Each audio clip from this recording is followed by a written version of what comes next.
Thanks for listening in. On this episode, I had the chance to talk with Jennifer Craig. She's an online connection that I met through a Facebook group called Cancer Fighting Princess. Jennifer and I talked about going through cancer with an unsupportive partner, going through a divorce, and having to take care of her children as a single mother. Welcome to Behind the Pink Ribbon, where we share stories, information, and other content related to breast cancer. My name is Melissa Adams. I am a 12-year genetic breast cancer survivor. I've learned so much through my own journey with breast cancer. I have met some amazing people along the way, many that have become lifelong friends. I have experienced the emotional roller coaster of a breast cancer diagnosis, heartache, anger, frustration, loneliness, and even gratitude. Through this podcast, we will speak to breast cancer survivors, supporters, and healthcare professionals to gain insight and understanding behind the pink ribbon. I'm here with Jennifer, a 7-year breast cancer survivor from Augusta, Georgia. And I know Jennifer from an online platform through Facebook called Cancer Fighting Princess. So welcome, Jennifer. Thank you. Thank you for having me. I appreciate it. Absolutely. Yeah. So we're going to talk a little bit about your breast cancer story. So we're just going to go ahead and dive right in. What I'd like to know first and foremost is how old were you when you were diagnosed? I was 33. I was about 2 weeks away from my 34th birthday. Okay. So 33 is pretty young. That's not typical. That's a pretty young age to be diagnosed with breast cancer. Yes, especially since I have no family history. Okay. And my story is out there. It is probably one of the strangest stories you will ever hear. Well, I'm interested in hearing it. I'm definitely interested in hearing it then, because I feel like, with breast cancer, it's the same disease or same illness, but all of our stories are so different. So I'm interested in hearing your story. I'm trying to remember the statistic that I last read was it's about 1 in 12,000 women who are under the age of 40 that are diagnosed with breast cancer. So that's not a lot. Right. Yeah, that's not a lot. So tell me, what was your, well, let's kind of go here first. How did you find it? Was there a lump? Did you go in you wouldn't have gone necessarily for a mammogram because it wouldn't have been recommended unless there was some reason that you were going for something different. So how did you find it? Okay. I had no lump. Let's start there. And I was also a triple D, so I was quite large, so it's been very hard to find a lump on me. Yes. What had happened, I moved to Lexington, South Carolina to get remarried, and the guy I was engaged to started to make comments about I had gained weight, you're crazy, da-da-da-da-da. Well, the job I had at the time did not offer insurance until you were a direct hire. So I finally got to be a direct hire, and I was like, let me go to the doctor and get some diet pills to make this man shut up and to prove to him that I'm not crazy. So I went to the doctor and told the doctor the whole story, the whole truth about everything this man was saying. And he was like, well, let's start it slow. Let's do some blood work. And anytime a woman says they have gained weight, they want to check your thyroid. Right. So they checked my thyroid. It was fine. It was normal. So he ordered some more tests. And one of the tests that he ordered was a prolactin test, for which makes your body think that it's pregnant and makes you lactate and some other issues. And my level was so alarming to him, he ordered an emergency MRI.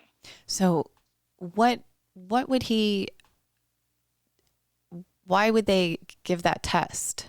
What would they be looking for that test?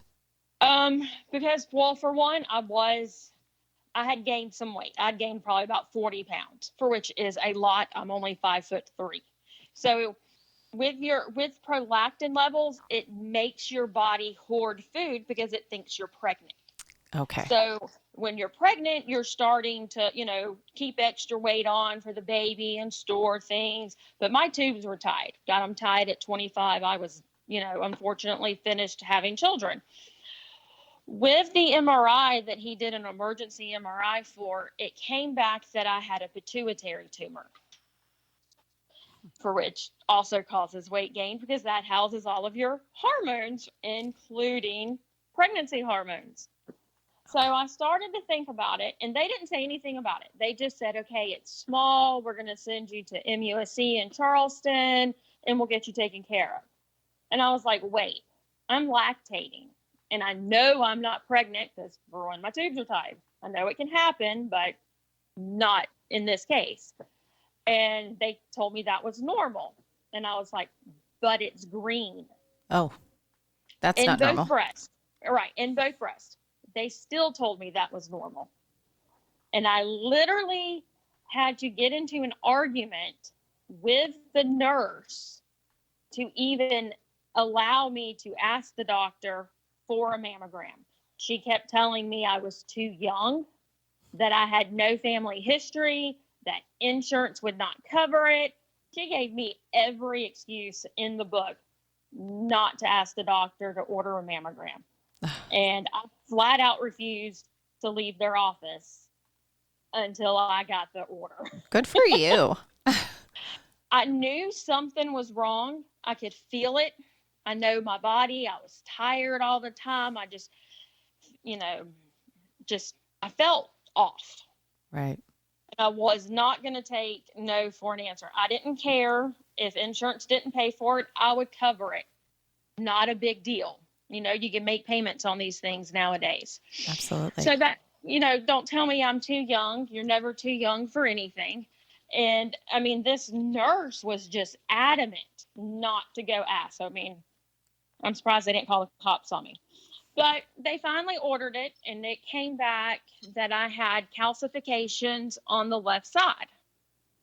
And the radiologist kept saying, oh, it's going to be benign. You're too young. You have no family history. So she has me all worked up. And I'm like, okay, I'm good. So they do the biopsy.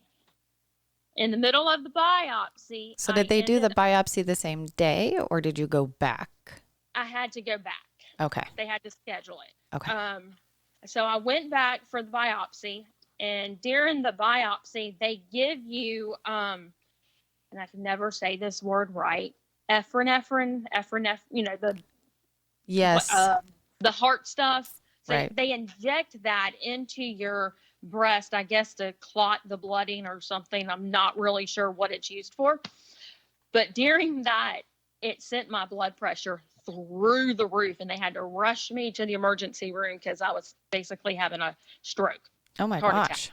I mean, it was absolutely awful. So they were finally able to get their sample, and she called me on August 27th of 2012 while sitting at my desk at work. And the first thing out of her mouth was, can you talk? And I was like, sure, give me a second. I could not even get out of my desk quick enough to go out to the doors by the elevator so I could talk privately. And the next thing out of her mouth was, you have cancer. Oh my gosh.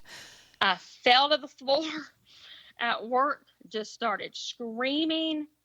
And she was like, well, I tried to call your husband, or he was my husband at the time. She was like, I tried to call your husband first. And I was like, why, for one? And why would you tell me at work? Yeah. And, the unfortunate thing is you're not the only one that has happened to.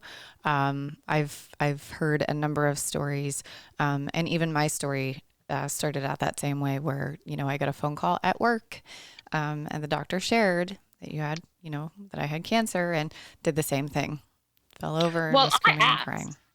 And I kept asking because I've worked for lawyers in the past, and, I'm a little more in tune with some of that stuff. And she said it was because they got sued. They gave someone bad news, that they had cancer in the office, and they got in a car wreck on the way home. Oh. And sued them. Oh. And I was like, really? So you're going to call me at work? Right. So thank you to that one person that sued. Yeah, and she Wow. has been my radiologist this entire time. Okay. Same radiologist. We get into it every time I go see her because she's like, "You're gonna be fine. It's negative. You're gonna be negative. You're too young. No family history." And every Yeah. time I make her go through my mammogram, I was like, "You keep saying I have calcifications on the right now. They're different, Jennifer." No. So I double check. I make them do MRIs now. You know, I've had them do the ductal where they go in through your duct with the big needle to Yeah. check all your ducts. And I don't take her answer. So, I don't take her answer at all. So yeah. I got diagnosed on August 27th.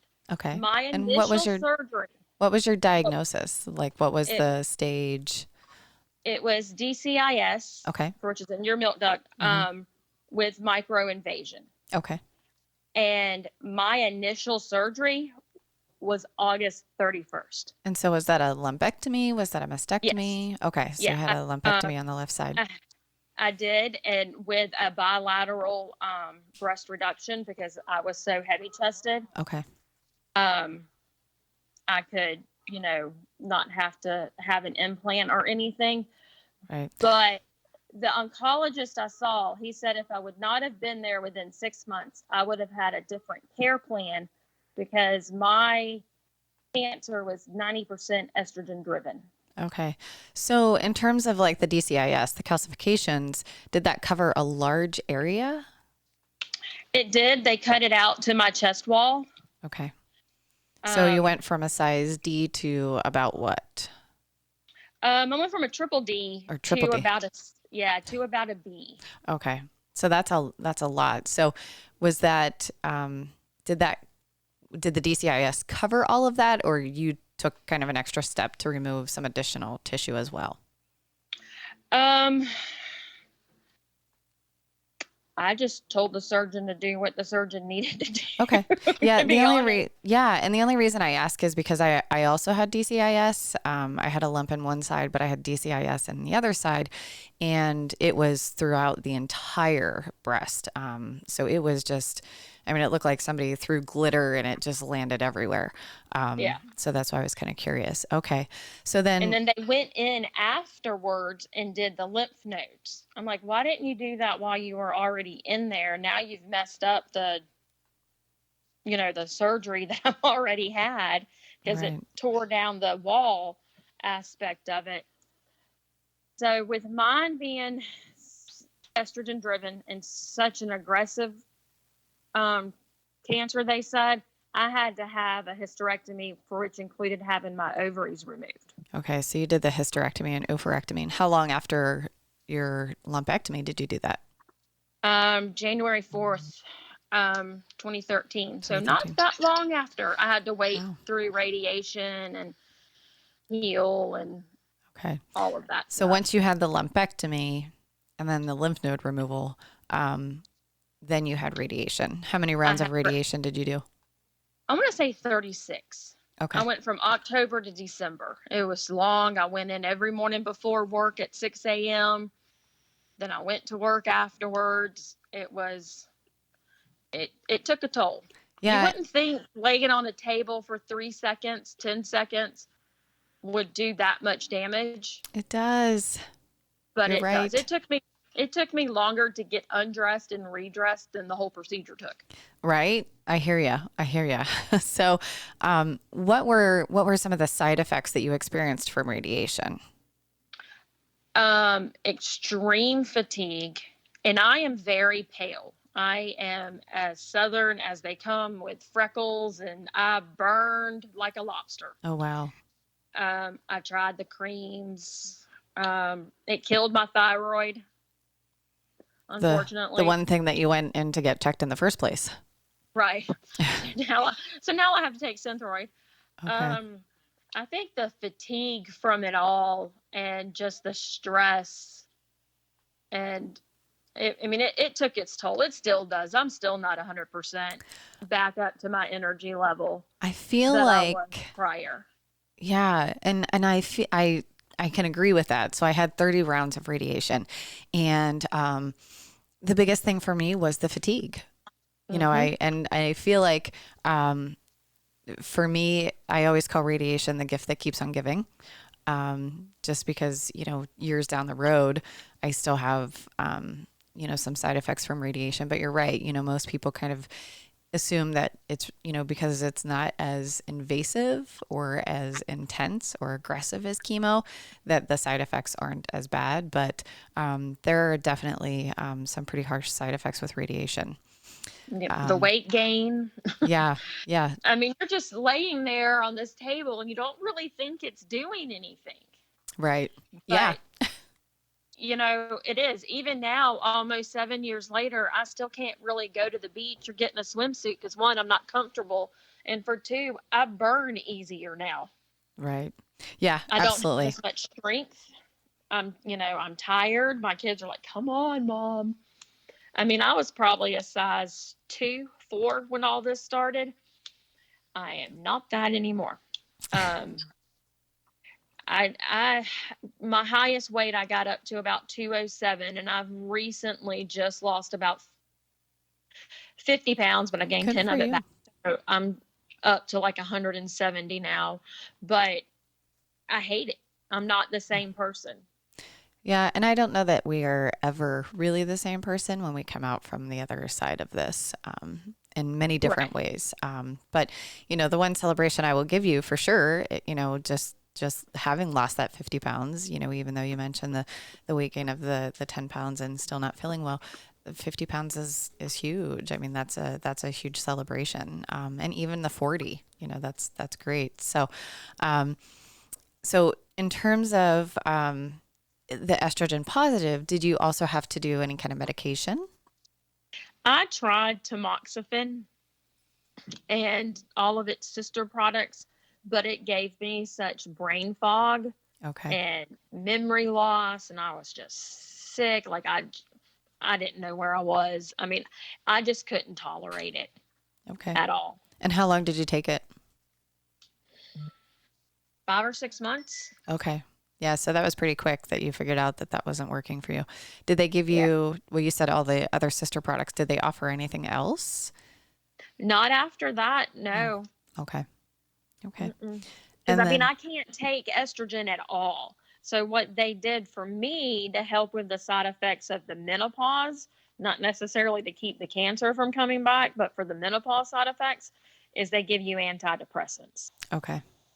For which at the time, the gentleman I was with did not like antidepressants. So I did not have a support system. Let's put it that way during mine. I had my kids who were 7 and 10 at the time, but it's been a struggle. Okay. And when I got sick, it was like a domino effect. Like something just kept happening afterwards. I've had 29 procedures since I got diagnosed. Wow, that's a lot. I just had my 3rd reconstruction surgery in December. And I don't know if you know that there's a federal law that your insurance has to cover it. Yes, I am aware. Thank goodness. Yes. So I took advantage of that in December. Okay. And the surgeon that I used, should have done my homework. Hindsight's always 20/20. Yeah. All my incisions opened. Oh. And it was around the holidays, so he was gone. And the only thing he kept doing was calling me in pain medicine. So I had to sit there for like 2 weeks with it wide open on both breasts. Oh, it was the most painful thing in the entire world. Oh my gosh. In the emergency room, like you couldn't go to the emergency room or anything? I mean, I don't know what they would do necessarily, but. I tried, but they told me if it would have been on my face, on my leg, they could have closed it up. But since it's in such a sensitive area and it's cancer related, they wouldn't touch me with a 10-foot pole. Oh my gosh. It was absolutely miserable. So after 2 weeks, you go back to the plastic surgeon and he just sutures me up right in his office, and I swear my boobs are uglier now than before he started. Well, the one thing that my plastic surgeon always reminded me of, and it's so hard because, I never wanted to hear this either, but the one thing that he always said was, my responsibility is to make you look symmetrical under your clothes. Right. And I was like, oh, well, it's not always what we're looking for. So, yeah, And that was how I got this plastic surgeon. My dermatologist actually sent me to him to have a place on my face looked at, to have it biopsied. And while I was laying on his table, he was like, you're a survivor. You're a fighter. And I'm like, what are you talking about? And he was like, your boobs are different. He's like, I was like, yeah, I've had breast cancer. And he's like, yeah, they're off. You need to have that redone. And he's the one who told me about the federal law. And I was like, oh, interesting. And it just turned out to be a big flop. But, right. I'll get them redone once they're healed, because they're still not healed even to this day. Yeah. And it's been 6 months? Yep. Yeah. Wow. Okay. And I've even had a second opinion. And this is so interesting to me. The second opinion doctor that I went to, it's a free service I can get through my work. And what he did is he gave me a test. It's like a genetic test. And they ask you all these questions, and it gives you your percentage of if you're going to get cancer in your lifetime. Granted, I've already had it, but they have two. They can give you one of your percentage to get it, and then one of your recurrence. So they did. Is that a questionnaire or is that a blood test? It was a questionnaire, because I'd already had genetic testing and all that done. So I just called the lady that I've been dealing with at the University of South Carolina, the college here. And I had a 13% chance of getting breast cancer in my lifetime. Granted, I've already had it. So their little test said I had a 13% chance of getting it in my entire lifetime. Then she gave me the test of recurrence, for which was 12%. Okay. Because the second opinion doctor did not want me to have to go through another reconstruction if I should just go ahead and have a mastectomy and go from there. Right. And he's now like, well, I've never seen odds like this. I don't really know what to tell you. He's like, it's a personal matter now. He's like, if your sister gets it, then maybe you'd want to think about it. Okay. And it's really odd. Yeah, I didn't know that there was even a questionnaire out there that could tell you that information. So I did a blood test that could tell the chance for recurrence. So I didn't know that there was a questionnaire. That's interesting. I can send you the name. It's a really long name, and it starts with a T. Is honestly the only thing about it that I can remember. Okay. Yeah, that would be great. Yeah. All I did was call her on the phone, and she plugged some stuff in her computer, and there we go. Right. But yeah, I had a 13% chance of ever getting breast cancer. And 12. odds like that are pretty good. Yeah. That's low. Yeah. And then 12% chance recurrence. So just kind of makes you wonder, yeah. What they use to have that indication, like how they came up with the outcomes for that. So, so you had mentioned that you didn't really have a support system in place, that you had kids, one was 7 and one was 10. Yes. Okay. So, what did you do? How did you kind of get through this? 'Cause that's a lot. Honestly, I'm not finished being through it. Once, when my husband at the time found out that I was sick, his response was, suck it up or kill yourself. So I hope you're not with him anymore. I think you said you were not with him anymore. No, we're not on speaking terms. We're not married. So during all this, I had to go through a divorce too. Oh, geez. So as far as support system goes, my kids were extremely helpful. Oh, good. That's so young for them to have to do, but I'm glad that they were there and able. to help. Yeah, and they put their little handprints all over the apron they give you to take to radiation. I mean, they saw the machine. We talked about it. We talked about like what would happen if something happened to mommy, and who they would go with and different things like that. It brought us closer together. But at the end of the day, I knew I had to get up and still go to work. Yeah. And I still had to function, and the kids learned to cook for themselves, and so that was good. Yeah. Wow. Yeah. I mean, that's kind of the reality, is that, for some people, they don't have a support system around them, and so that's kind of hard. But you're right. It's, you kind of recognize, like, I still have to get up. I still have to take care of my kids and do all of that stuff. So did you utilize any kind of support groups, whether that be in person or online or otherwise? Did you have anything that offered some support? I really wanted to, but going through the turmoil that I was going through with the divorce and how horrific that was, I was so embarrassed, ashamed, scared, because I didn't want him to use anything against me. Even though he's not their dad, I was just in this state of, let's just get this over with. Mm-hmm. I don't think I have really come to terms with everything yet, to be honest. I have not dated or attempted to date since 2015. Okay. It completely changed me. I used to be the fun, outgoing mom, got on the floor, did everything, went everywhere, rode all the roller coasters. Now it's like, oh, don't put the harness on me. It hurts. Yeah, I'm sure. I think I've honestly have been living in fear since I got diagnosed, because I'm so scared that I'm going to get it again. And knowing that my daughter has to start getting mammograms at the age of 23, because they do it from 10 years from the onset of the mother, I feel guilty. And I mean, there's nothing that you could, I mean, there's not anything that you can do to kind of predict that. So, right.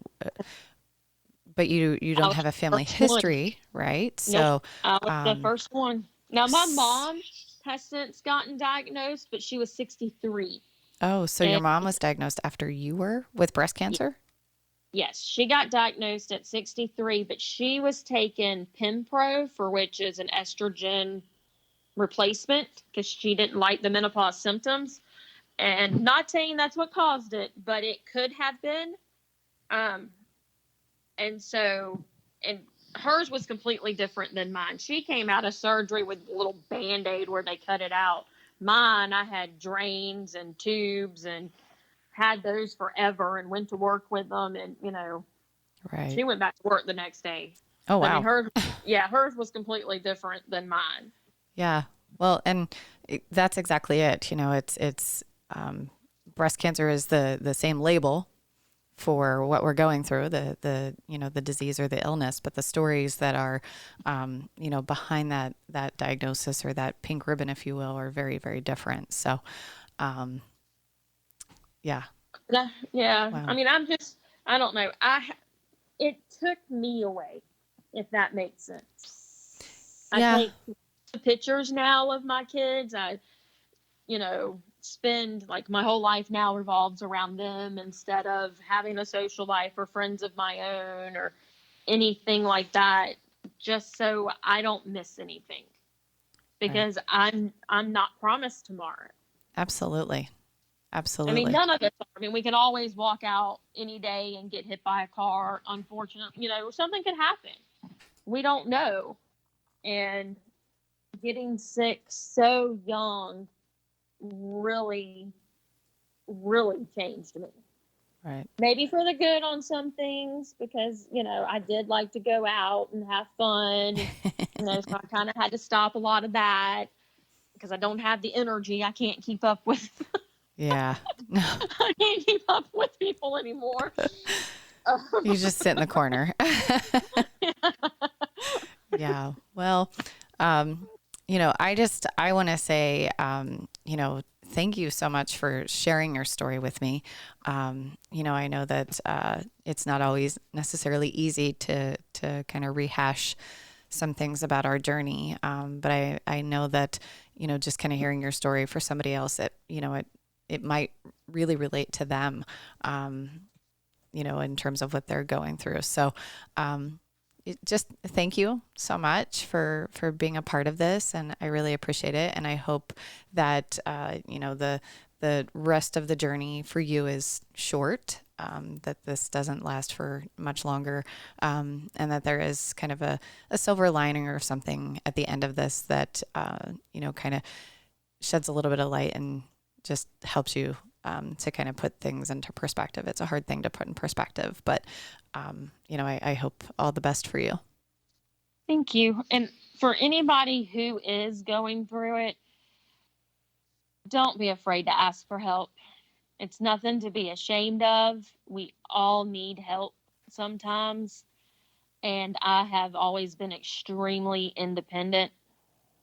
And this, it did take my independence away for a short period of time. And I really do wish I would have let my mom in to help, or, I wish it wouldn't have been just me doing it. Because I ended up having to make a notebook when I went to the doctor's office, because I ended up having 10 doctors at one time. All right. And I couldn't remember what they said. Yeah, that's a lot of information. Yeah, they were all divided. I had to make notes every time I went. Let people in. People understand more now. They're more open. Yeah, that's a great piece of advice for anyone that's newly diagnosed, or even just anyone in general that might be going through this. Anyone who's just going through anything, not even just cancer, because my cancer really did set off this new depression that I did not know existed. Mm-hmm. And it's nice to know that people care and that they genuinely do want to help. You may not have to tell them your whole story, but if you're struggling, there's people to help. Absolutely. There really is. Well, thank you for sharing that. Thank you, for offering that piece of advice. So, all right. Well, we're going to go ahead and wrap it up here. But again, thank you so much for being a part of this, for being so willing to share your story. And thank you for asking. I enjoyed it. Absolutely. Thank you for listening to this episode of Behind the Pink Ribbon. Don't forget to rate, review, and subscribe. If you or anyone you know would be interested in sharing your story, please send an email to podcast@behindthepink.ribbon.com.